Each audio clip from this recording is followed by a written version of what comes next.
Hey, salut tout le monde, c'est moi, Jonathan Cabana, votre courtier du Grand Montréal. Puis aujourd'hui, on a Rachid justement du plateau qui nous demande est-ce qu'acheter un duplex est toujours un bon investissement? La réponse est non.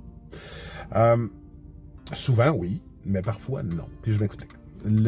Lorsqu'on fait l'évaluation d'un investissement, ce qu'on veut savoir, c'est est-ce que à court et moyen terme, ça va être rentable, cet investissement-là. Donc, c'est toujours la rentabilité qui est maître d'œuvre là-dedans. On regarde ça comment, bien avec un TGA financier, on regarde ça avec la tri, la vanne, on regarde toutes ces statistiques-là, puis là, ce que je vous parle, c'est du commercial.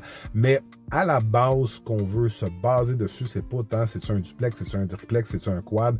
On veut s'adapter, puis on veut comprendre c'est quoi la rentabilité qui va être devant moi. Et à ce moment-là, bien, on ne regarde que les chiffres.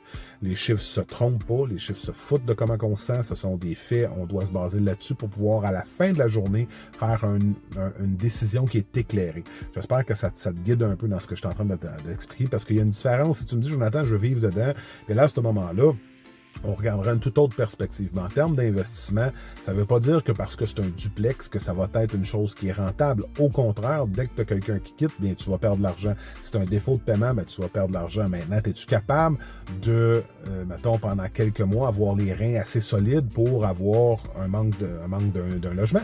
Donc, ça aussi, c'est une autre question qu'il faut se poser comme question. Comparativement, mettons, un 5-plex ou un 6-plex, qui, à ce moment-là, tu pourrais te permettre d'avoir une porte de libre, tout dépendamment du prix de tes autres loyers. Et à ce moment-là, avoir une porte de vide pendant un certain laps de temps, puis ça n'aurait pas d'impact tellement négatif sur ta vie.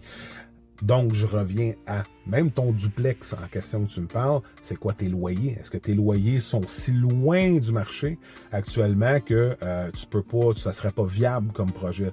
Donc, à la fin de la journée, je reviens à dire qu'en termes d'investissement, ce qui est roi et maître, c'est les chiffres. À partir de ce moment-là, quand on a des bons chiffres, nonobstant c'est combien de nombre de portes, bien là, tu es capable de pouvoir prendre une décision qui est éclairée. Donc, si jamais tu as d'autres questions, n'hésite pas à m'appeler. Ça me fera plaisir de prendre le temps nécessaire avec toi pour pouvoir t'aider. Entre-temps, je te souhaite une belle journée. Prends soin de toi et on se rejase bientôt. OK, salut, bye!